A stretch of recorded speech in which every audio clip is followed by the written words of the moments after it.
സുവിശേഷകനെ തുപ്പിയവനാണ്. ഇന്നലെ നീ ഒരു സുവിശേഷകനോടെത്താണ് ഇപ്പൊ ഞാൻ പറയുമ്പോൾ തന്നെ പല്ല് കഴിച്ച് ഇറുകയാണ്. എന്നാൽ പ്രിയപ്പെട്ട നിന്നെ സ്നേഹിക്കുന്ന യേശു ക്രിസ്തുവിനെ നീ തള്ളിക്കളയുന്നത്. ഈ ലോകത്തിൽ നീ ജീവിച്ചിരിക്കുമ്പോഴും മരിക്കുമ്പോഴും മരിച്ചതിന് ശേഷവും നിന്റെ കൂടെ വരാമെന്ന് വാക്ക് തന്നവൻ യേശു ക്രിസ്തു മാത്രമേ ഉള്ളൂ. ഭാര്യ നിന്റെ കൂടെ വരത്തില്ല, ഭർത്താവ് കൂടെ വരത്തില്ല, നീ കൊടി പിടിച്ച് ജയ് വിളിക്കുന്ന ഒരു രാഷ്ട്രീയ നേതാവും നിന്റെ കൂടെ വരത്തില്ല. വേണ്ട, നീ കഷ്ടം സഹിച്ച് വേദന സഹിച്ച് കടബാധ്യതയിലായിട്ട് രോഗിയായിട്ട് വീട്ടിൽ ഇരുന്നപ്പോഴേ എന്റെ കുഞ്ഞെ നിന്റെ ഏതെങ്കിലും നേതാവ് വീട്ടിൽ വന്ന് മോനെ സാരമില്ലടാന്നൊരു വാക്കിലും പറഞ്ഞു ഇല്ലല്ലോ.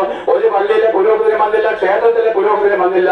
എന്നാൽ പ്രിയപ്പെട്ട ഞങ്ങളെ പോലുള്ളവര്, നിങ്ങൾ വെറുക്കുന്ന ഞങ്ങളെ പോലുള്ളവര് നിങ്ങൾ അടുക്കലേക്ക് ഓടി വരുന്നത് ഞങ്ങൾ അനുഭവിക്കുന്ന ആ സമാധാനം നിങ്ങളും കൂടെ അനുഭവിക്കണമെന്ന് എന്നെ കേൾക്കുന്നവരെ ആരും സുവിശേഷത്തെ തള്ളിക്കളയല്ല. ആരും സുവിശേഷത്തിനെതിരെ നിങ്ങളുടെ കാതുകളെ കൊട്ടി അടയ്ക്കുകയും ചെയ്ത് കാരണം എന്താണെന്നറിയാമോ?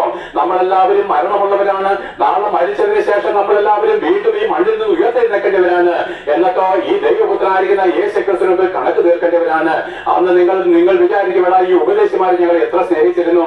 അയ്യോ, ഒരു ലജ്ജയും കൂടാതെ ഞങ്ങൾ തുപ്പിയിട്ട് ഞങ്ങളുടെ അടുത്ത് വന്ന് മോനെ യേശു ക്രിസ്തുവിനെ സ്നേഹിക്കണമെന്ന് പറഞ്ഞ ഈ ഉപദേശിമാർ ഞങ്ങൾ എത്രമാത്രം സ്നേഹിച്ചവരാണ്. അന്ന് നിങ്ങൾ നിലവിളിയോടെ നരകാഗ്നിയിലേക്ക് പോകാതിരിക്കേണ്ടതിന് ഇന്ന് അവന്റെ നാമം വിളിച്ചപേക്ഷിക്കുന്ന ഏവരും രക്ഷിക്കപ്പെടും. നമ്മുടെ അകൃത്യങ്ങളൊക്കെ അവൻ പ്രിയപ്പെട്ടവരെ കഴുകി മാറ്റി നമ്മളെ ശുദ്ധിയുള്ളതായിട്ട് തീരും. നമ്മുടെ പാപം കടും ചുവപ്പായിരുന്നത് ഹിമം പോലെ വെളുപ്പിച്ചു തരും. ആ നീതിമാന്റെ രക്തം ഭൂമിയിൽ ചൊരിഞ്ഞത് നമ്മുടെ പാപത്തെ കഴുകുവാനാ.